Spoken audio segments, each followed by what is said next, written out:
Parang ang sarap-sarap lang mabuhay, no?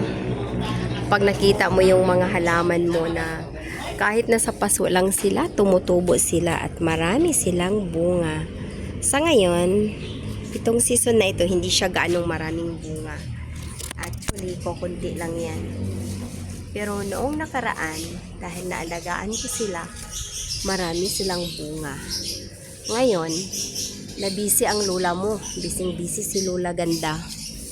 Kaya, wala tayong gaanong harvest ngayon ng ating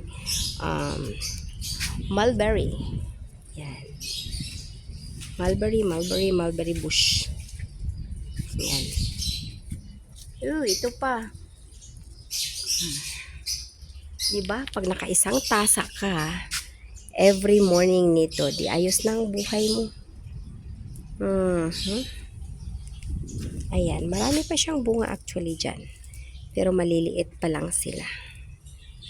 Ganyan. Gusto ko yung liglig, siksik talaga sila. Nasimula ba dyan sa, pinakapuno-puno. Hanggang dyan sa pinakadulo-dulo, maraming bunga.